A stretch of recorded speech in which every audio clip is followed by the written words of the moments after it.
Have you ever seen the movie The Mystery Men?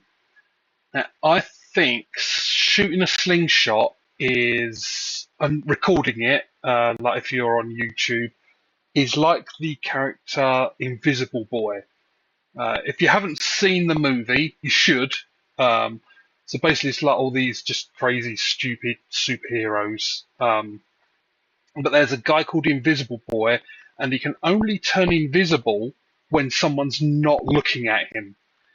I think it's the same with slingshots. You can only hit a target if you're not recording. I've just come to that conclusion because, okay, I'm not the greatest shot in the world, but I'm okay. And as soon as I start recording, I can't hit shit. So I don't know why. I have two theories. One, it's like a stage fright kind of thing. Number two is for the audio, I use these earbuds. Now, uh, because they're right in my ear, I have my anchor point is to this. Oh, turn the other way. This little triangular bit. I actually looked it up and I've forgotten the name again. But there's that little cartilage bit at the front of your ear. That's my anchor point. So, because that earbud is there, I don't know if I'm subconsciously moving slightly off on that. So maybe next purchase will be a little clip-on mic. I've seen a lot of people use a clip-on mic. So I'm probably going to go for something like that. But what it's done for this video is, and as you saw by the title, it's back to basics. So I need to try and figure out what I'm doing, what I'm changing when I'm recording.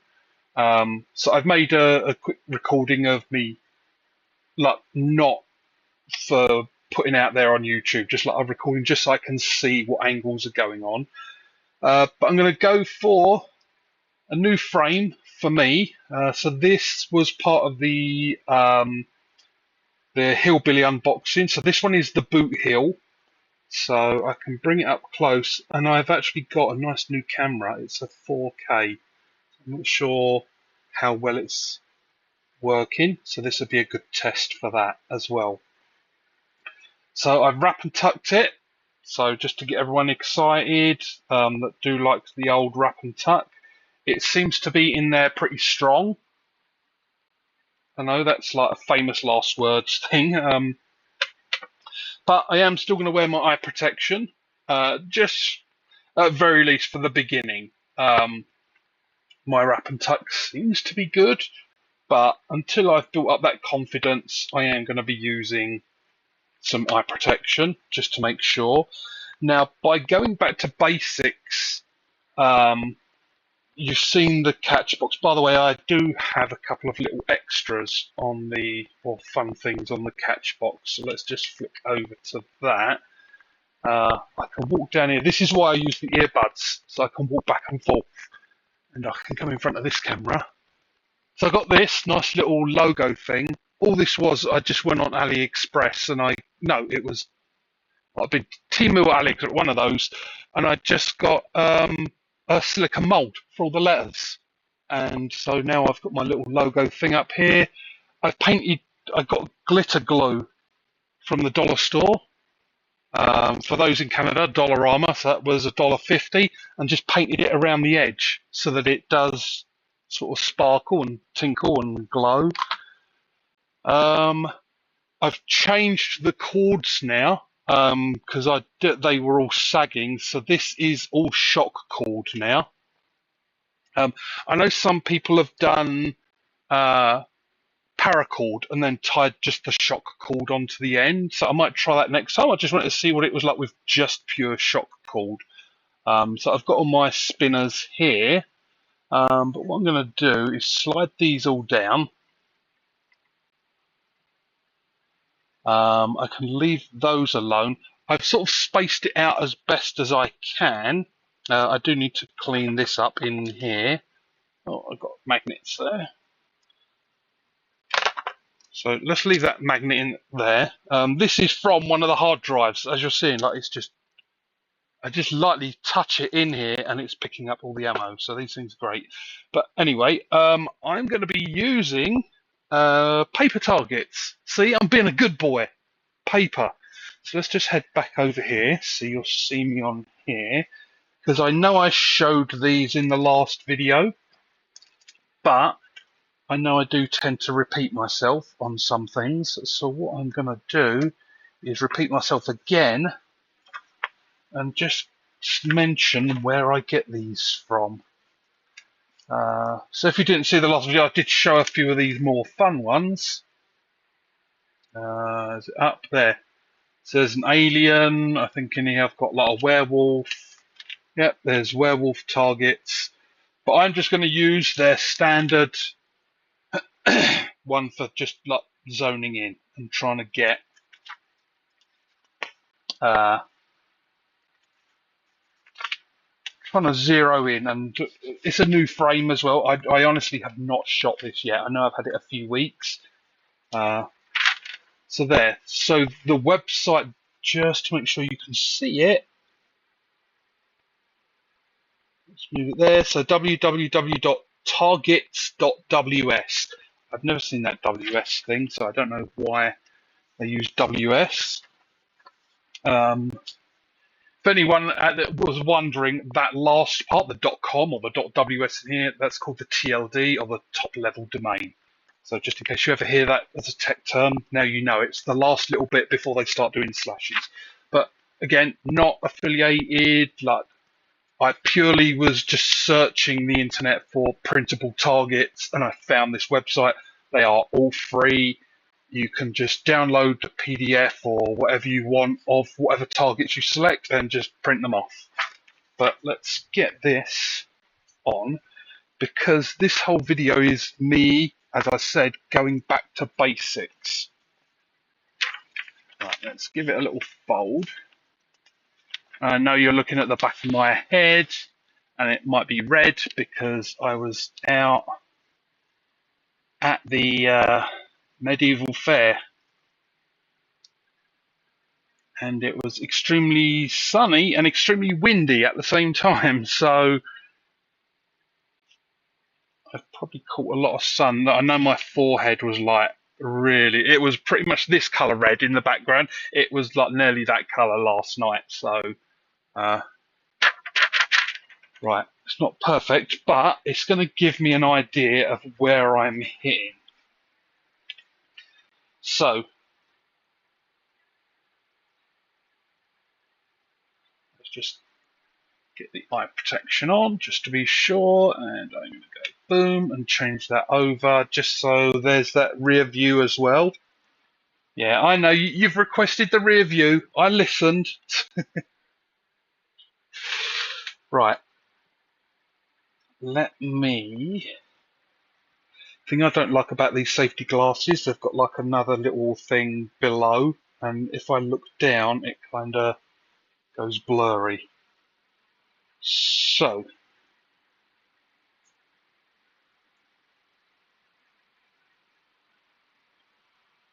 going back to the basics. Right, so let's get it the right way round first of all. Right, so I've got my pouch, I've got my bands already set on, got the pouch the right way round, so I'm using a little pit pouch. And I'm talking through this just in case anyone's looking at this for a lot, they're just starting out. It's also for me, trying to mentally get it in my head exactly my process. So I'm a brace grip, so I hold like that. I have my finger up at the top and then my thumb pushing on the bottom fork. So if I turn, I can't really, I suppose I could turn this way if that shows up. So I'm like that, and I'll be aiming off this top fork here. So let's see how that goes. And remember, as I said, my anchor point is up here. Now let's turn.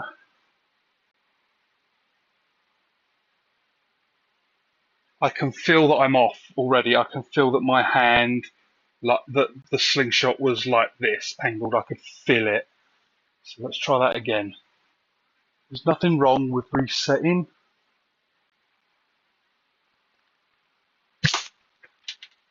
Okay, let's take a look. So I was aiming at the ball and I'm way low, so I hit down here. I'm very low and to the left.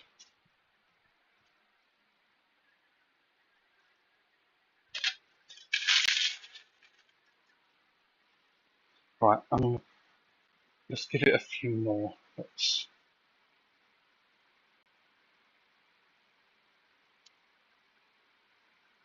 Let's give it a few more with the safety glasses on, just to make sure. It seems sturdy enough.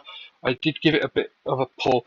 Now, the reason I've done this and done the safety glasses thing is, well, A, it's sensible, but B, when I was doing my wrap and tuck, not all the time, but every so often, I'd be pulling on it, tugging on it, just making sure it was taut and it would just pop out. Or I would see it just creep, like these little, I don't know, you call it like a tongue, or if there's a name for it, like the little flap bit left over. I could just see it slightly moving. So that's why I've done the safety glasses. Ricochets, yeah, but this is more for this elastic flying back and hitting me in the eye. So let's try that again. And this is a new, as I say, this is a new frame as well. So I've never, that was literally the first shot I've taken.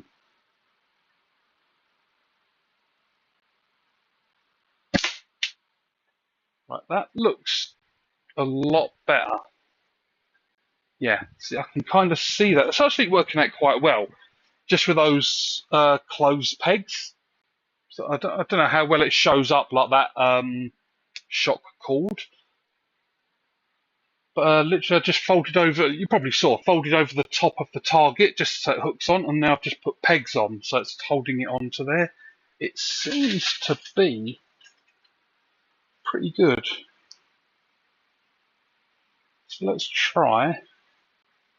So that was low and to the right. I'm going to just keep aiming.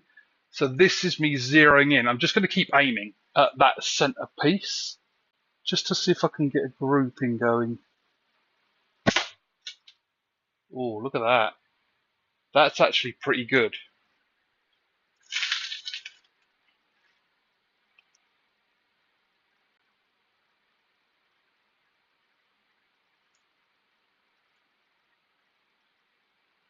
It does feel weird, this boot heel, and not in a bad way. It's because I've been shooting the Mega Billy like in my own time, like without recording. I have been shooting, even though I'm not doing videos. I am still practicing. Um, I've been using the Mega Billy, which I really like because it's big and heavy and hefty. So this thing is like, it feels like I'm holding a feather because I'm so used to a heavy frame. But I do like changing it up. It's actually not too bad. It's not a great grouping, but it's not terrible either. Apart from that first one,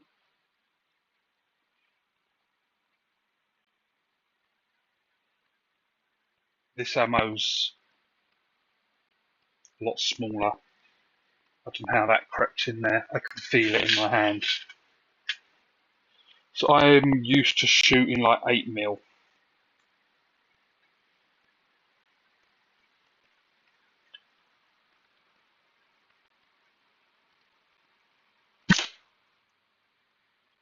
Didn't see where that one went. That one looks like the low and left. It looked like it went close to here. Yeah. So not getting a good grouping, and in my head I'm thinking, and this video is for me as well to look back. I think my elbow is okay.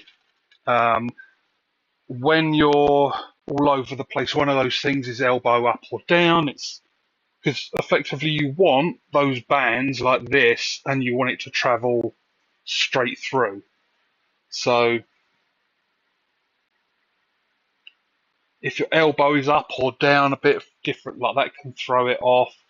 I think so far from the feel, it feels like I'm doing good with the actual frame.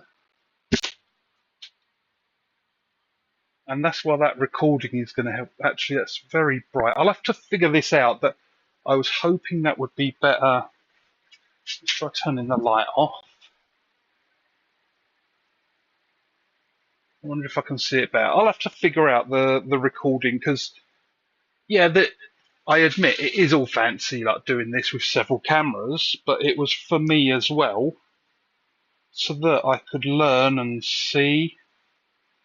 So I'll have to figure something out. I'm not too happy with that Catchbox camera. Maybe I'll swap them round because this real one I think is better than the one at the Catchbox. The other thing, also this is anyone ADD, ADHD. This is what it is. My brain is doing 10 different things at the same time. It's like, oh, got to do this, do your process, go through your steps to shoot your ammo. It's also going at the same time. You should get some glow in the dark paint for that new logo name thing at the top of your box. Yes, it works in certain situations. It's great having like those things where your brain is just like doing 10 things at the same time. But when you need to focus on one thing, this is it. So yeah, anyone that's got kids out there, they've been diagnosed and ADHD, and you're like, well, what is it? It's this, having 10 thoughts at the same time. Right, so that's made it darker. I'm not sure if I'm seeing anything on there. So I do have splat targets, and they are stickers. So in a little while, I'll probably put a sticker on a can and see that. And I've got to try and figure out how I'm going to get a camera that points to that Catchbox. And I think the Catchbox needs better lighting. Those LEDs are nice, but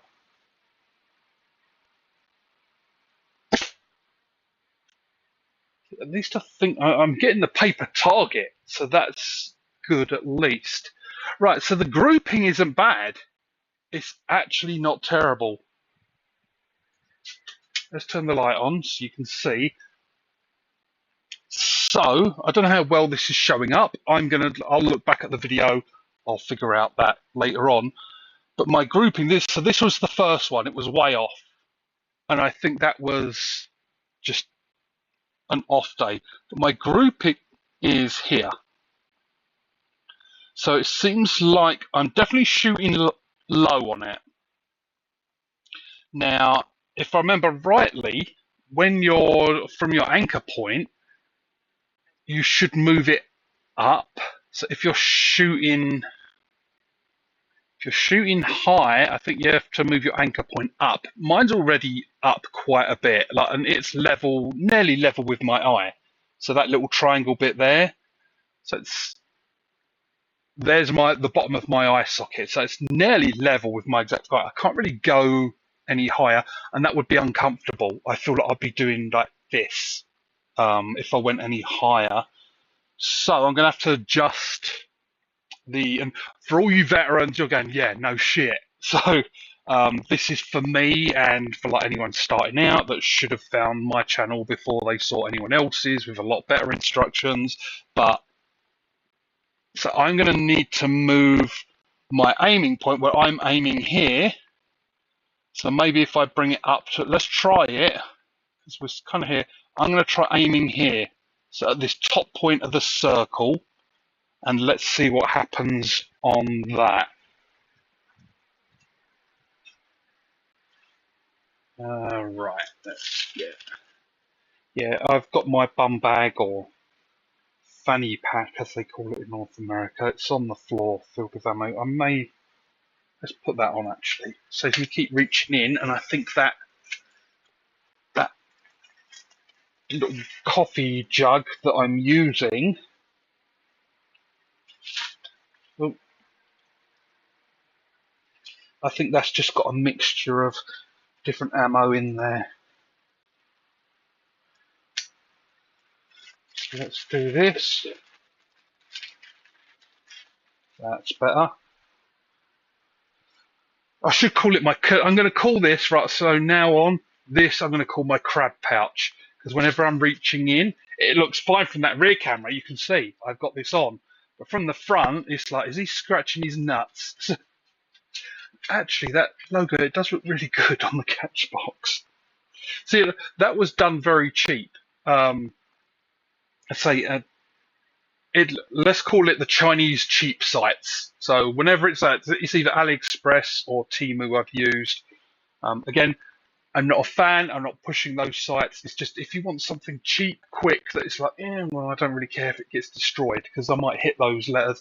It's like, okay. Or like if I'm trying something out, like I got the basically it's plaster of Paris, and I got the silicone mold and just literally made some plaster of Paris, put it in there, and then Dollarama, so that's the dollar store here in Canada. Just bought their acrylic paints. Go to the little art section. It's like $1.25 for, I don't know. It looks like maybe 60 ml of acrylic paint. I'm guessing somewhere around that 60, 80 ml in a bottle. It's really cheap. I just painted them, and then I've glued them on. I think I used just normal glue for that. Yeah. So back down at the Catchbox, I showed you the glitter glue, and all it is to stick those letters on is just like the Elmer's. Like, if you're in the UK, just in case any UK listeners out there, or watchers, viewers, subscribers, whatever you'd call them, this is pretty much the same as you know that glue you get in school. Everyone puts it on the back of their hand and then peels it off and goes, "Oh, I'm peeling my skin off." Elmer's is the same as that. This one's the clear version. We do get the white one here as well. But again, that was Dollarama. Doesn't have the price on it. A dollar, maybe two, something like that for that. And that's all I use to stick these on. So yeah, I think it looks pretty good. But I'm going to try and get some of the glow-in-the-dark paint, because I think that would be really good. If I had the light on for a while and then I turn the light off and they all kind of glow in their colours, that would be pretty cool. So right, I'm going to try aiming at the top. Right.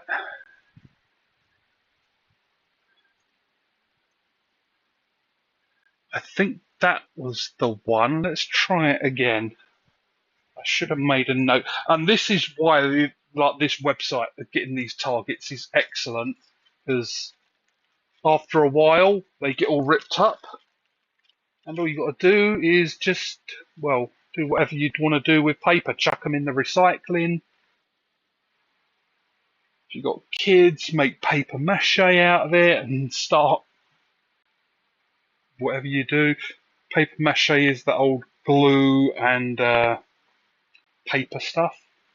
I'm sure you must have done it in North America. I'm speaking to North America because I'm in Canada now, but I'm sure you must have done that thing in school like we do in England. There were two main things you done with paper mache. One was the glass jar, like the mason jar. You put Vaseline on it, you put layers on, and then you pull the jar out eventually, and now you've got like this cup kind of shaped thing and pencil holder. Or the other one is the balloon. Keep covering it, and then just put a bit of tape. You leave a little bit of the balloon showing at the bottom on like the little nozzle. Bit of tape, pop it, and it goes down, and now you've got like this paper mache balloon. But right, shut up and shoot. Right, so I'm going to aim at the top. Right, so I did see. So that's definitely that second one in there. So those last two were here. So aiming here. So I'm definitely down, and for now, for some reason, I'm going over to the left. The ones that are off are going to the left. Now, bear in mind, I am right-hand hold. I'm right-handed, but I'm left-eye dominant. So that's how I shoot my bow as well. I shoot my bow with left hand, so holding the bow, and I'm going to draw back with my left. So I do the same. It also helps because when I got my eyes tested, I only need a very weak lens in my right eye. My left eye is perfect. so I can see fine without it. And I'm going to take these glasses off. I think I'm going to have to order another pair because that little thing at the bottom is really distracting. Now I'm going to bring them up close. So you see, like, there's that little, like you get a bifocal. There, you can see it. Like, everything goes blurry in that bottom section, and that's what my vision's like. So there's obviously some weird prescription kind of thing going on there. So what I'm going to do is put a new one in.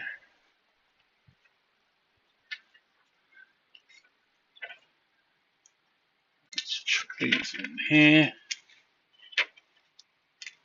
Just take that off. I've got all my old targets down here. Eventually I'll just do something with them. I don't worry about all the numbers along the top because I'm not really scoring this. This is more for me to figure out what is going on. So 2 pegs on the top just to keep it on there, and then on the bottom just to keep it a little bit taut. So let's see. And again, this is the boot heel that I'm shooting.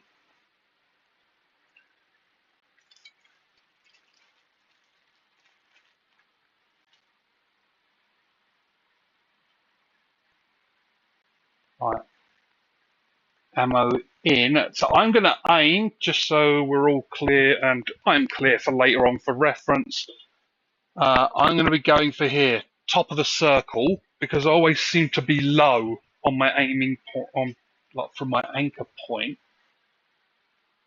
So aiming at the top of the circle.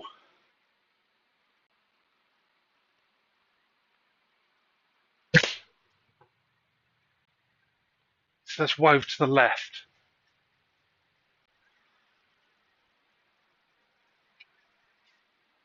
If I'm shooting over to the left, that means I need to bring it's obvious I need to bring it to the right, like my aiming point. So I should be aiming by looks, because I'm on the horizontal, I'm like the spot on, but it's over to the left. So if I was to aim, let me see here, do I have a marker or anything? Okay, note to self, bring a marker down here, like a Sharpie to, I thought I had one. I could have sworn I had a Sharpie down here. Oh well. So, right. So I'm going to be aiming level with this, so up here. Because if I aim here, it's here. So if I'm aiming here, I should be getting it in the center. Should be. But as we know, there's so many variables in this, you've only got to move just slightly. And that throws everything off. But it shouldn't do too much, because I shoot in my basement. Mainly because, A, I'm the sort of person that doesn't do well in heat. So I don't do good in the sun. And my backyard is not big at all. I'm probably better off shooting down here. This is probably 6. I'll have to measure it. I'm guessing somewhere between 6 and 8 meters ish. Right. So if I'm going to go up to there, yeah, look at that. So it is. I'm shooting low and to the left, so I need to aim up and to the right. Because, yeah, that's pretty good. And I don't think I was dot on here. I might have been wavering around here. So I'm actually thinking that might be consistent. Which that is, for me, part of this process. Now, this is why I was like doing the back to basics, trying to find that consistency again. And I know it's bad. I know people will say this, that it's bad, don't do that, but I tend to jump around different frames. I don't know why. It just feels more satisfying. Oh, I'm going to shoot this one. There's not a set amount of times, but it'll be like, okay, I'm going to shoot this, and then it'll be like, okay, I'm going to grab another one and just play with that for a while.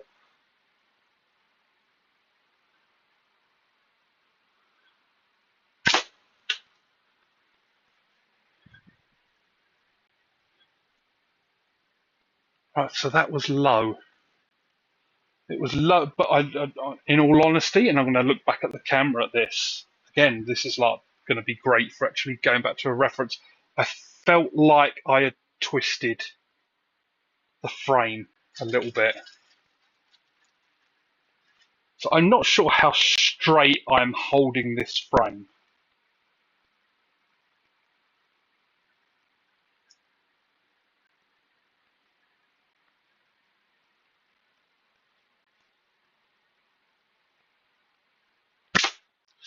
Ooh, that one caught the cheek. That's the. I wonder if I should adjust. Part of me is saying just bite the bullet, change my anchor point to here because I'm getting a lot of swish across the cheek. So let's try it. Let's try the corner of the mouth thing.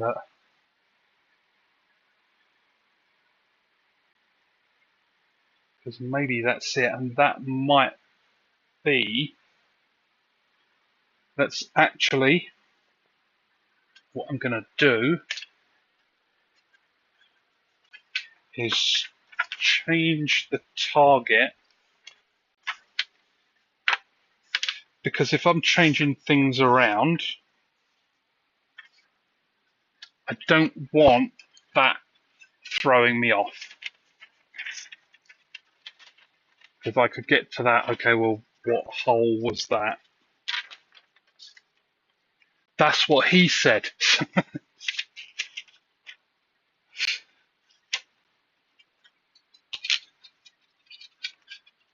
Yeah, if ever I say I've been monetized and earning money, you know that I'm full of shit. Because jokes like that, no.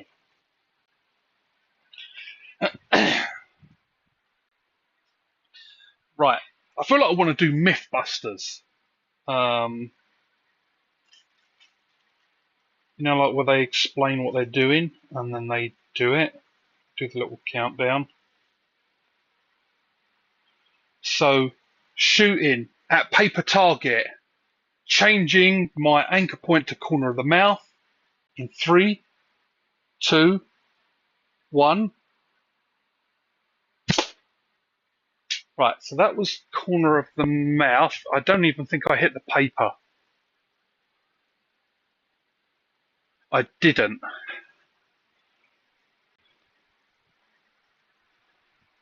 Right, so the question now is, should I continue? Because that is pretty much what I was getting with the bane of my life, the Ocularis. Yep, still hate that thing. I didn't. I couldn't hit anything. So let's see. If I was shooting high, it would be good to know if I was shooting high or low. Let's try it again on corner of the mouth. Yeah, it feels. Oh, that feels weird. Right, I'm hearing ricochet. Like that's coming out, so that's not. Yeah, it didn't even touch the paper. So that corner of the mouth for me is just like I don't even know what it's hitting. So it looks like I need to do. So let's try something else. Going to keep the anchor point higher, but I'm going to bring it to maybe my cheekbone because it's natural for me to do that. Like the archery I'd done was like Korean style, in which, and this is why I don't shoot as much in the basement, because you'd bring it up and then you bring the bow, you push the bow forwards and bring back, and so naturally I would end there at my thumb at that little triangular thing. It began with an F, Forus or something like that. Taurus. I'll look it up again. maybe next video I'll have the actual name for it. And I know right now people are probably going crazy and Googling it now, and they're going to maybe put it in the comment and say, oh, it's called the blah blah. And if they do, I'm going to put a bit of paper up on my wall right there so that I can remember what it is. But I think that's my natural feel for an anchor point. It just feels right there. So the downside was it was clipping my cheek. So let's just try a little bit forwards of that. No, as soon as I draw back, the bands are like this. If I turn, like that, looks like they're level, but like they're like this. It's so maybe I need to correct that. So let's bring my head in, make that a bit more straight, and right. So that was dot on the target, and that was a bit more forwards. That's probably what, inch and a third, inch and a quarter, something like that. So it's about an inch forwards, which the face naturally goes like this. Like, I'm exaggerating, but your face isn't a tunnel, like it goes around. So that means I've come in probably a little bit. I don't know, maybe an eighth of an inch or something like that has gone to the right. So I'm trying to figure out what this is doing. Let's try a couple more, because that scientific brain, you can't just get one data point and say that's it. There needs to be several so that you can at least say the consistency is there and I know exactly what's going on. Right, so let's do this. And actually, it's that second one, it's looking fairly consistent.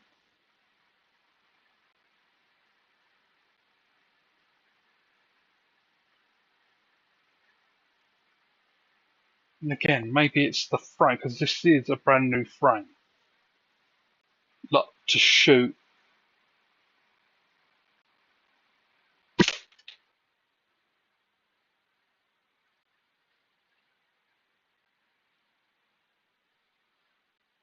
Just for clarification, I am going for the bullseye on this. That's my aiming point. I know I'm not hitting it, but I'm just saying that is where my aim is.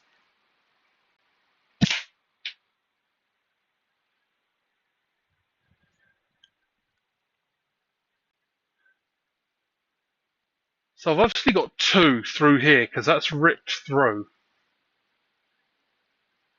I'm still shooting low. I think I'm bringing it in that my anchor point does have to be level with my eye. It just feels right to me. So pulling it back to the whatever it's called, the triangle, I'm getting it swiping across my cheek. When I bring it forwards a bit, closer to my eye, so then it's not going to swipe it, and it shouldn't hit my eye because it's already here. Oh, the glasses. That made me think. If I put these on, is that throwing me off? Maybe.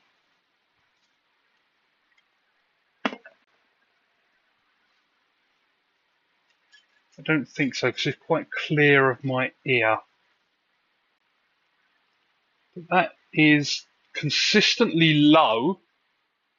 So let's try again for aiming at the top of the circle.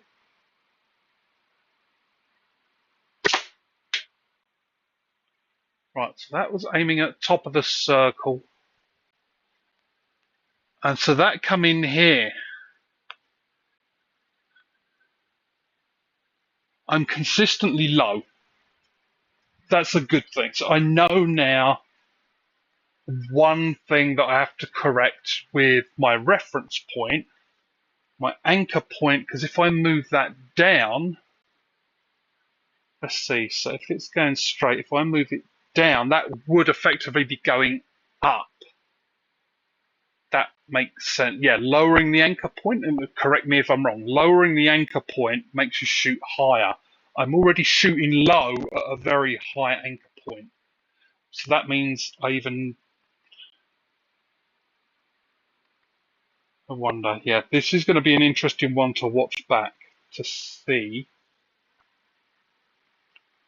So I'm going to aim again, and of course I'm not steady as your hands and the excellent shot of the slingshot yet. So let's get it on that top of the circle.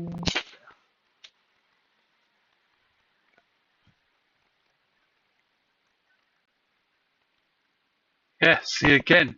It's like it's going through. That's like opened up another bit there. So my anchor point, I think I've got. That's not. I'm shooting more forwards.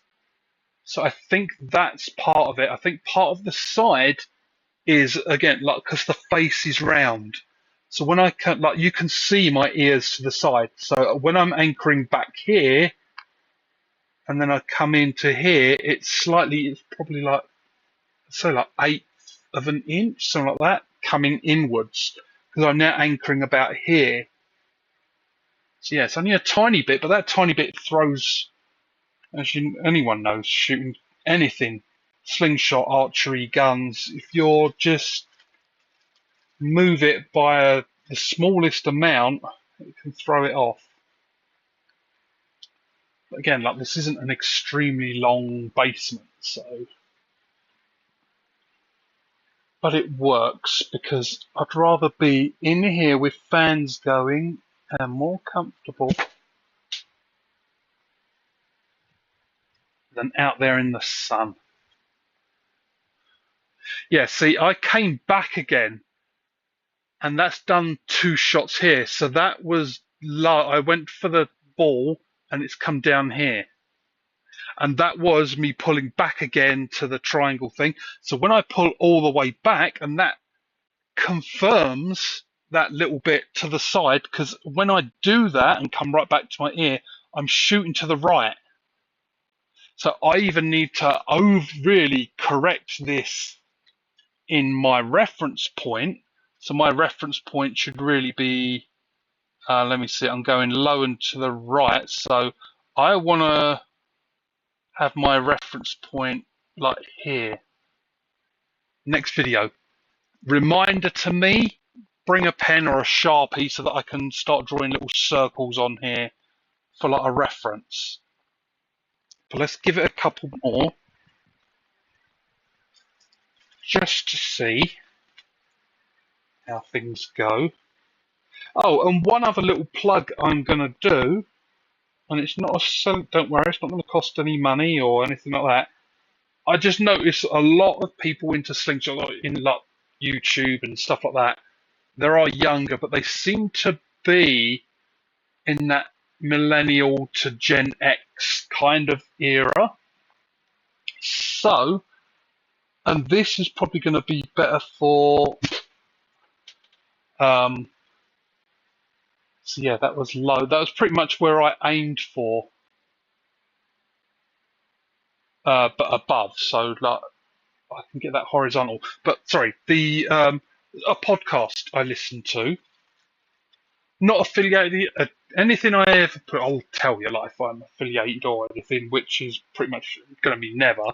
But this is just a podcast I really like, and it's called "Who Will Save Generation X." So if you're a Gen Xer or late millennial, before you may like it as well. But it's this guy. He does. It's almost like a quiz show, and it's all based on Gen X stuff, like TVs, movies, pop culture of around that time. It does such a good job, and I really enjoy it. Like me and my kids, sometimes we go on a drive. I might have mentioned this before, but we started during COVID. Yeah, in Canada, everything was locked down, same as everywhere else. So to save going cabin crazy, we used to just get in the car and just drive somewhere, anywhere, like just for an hour. Put something on, music or whatever it was, and I found this podcast. It's like, okay, I'll give it a go. And even sometimes my kid has taken their headphones off and started answering stuff. Actually got it right. There was one answer and it was RoboCop, and I was like, how the hell did you know that? So they said it was just a guess at what was the question was.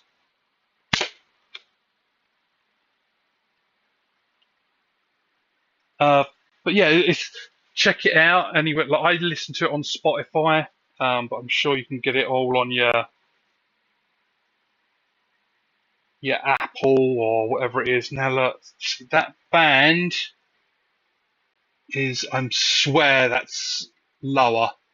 That tongue bit, I swear that's lower. Like as in it's getting pulled through. Yeah, I can't remember the logo for the exactly. Like you can't miss it. I'm pretty sure it's like a white square with either a black or a red big X on it, and it's called "Who Will Save Generation X." Just give it a go. If you like, you're from me from that era. You hear like what he does at the start of most shows. He'll do like five little snippets of sounds, and it'll be from like movies, TV shows, video games, arcade games. He'll play like a little bit of music from that, and you've got to try and guess all five. So it's like something he has guests on that answer the questions, but it's something you can very easily play along with. It is fun. Most episodes are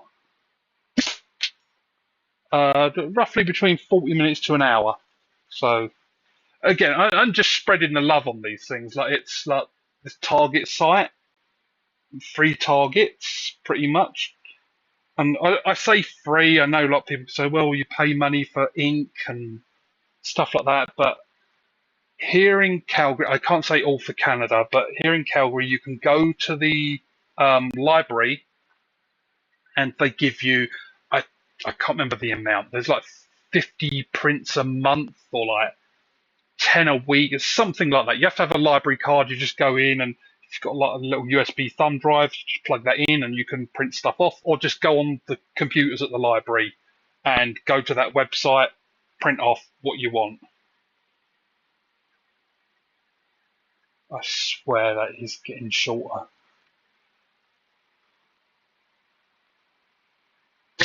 I can also. Does anyone else? Can you feel it in your bands?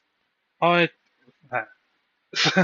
um, that is definitely pulling through slowly. Do you feel it in your bands? Every now and again, you'll feel it. Yeah, I feel like I can pull just that little bit further. So I don't know if it's the bands warming up or like it is literally pulling through. I think I've got quite a bit to go on this.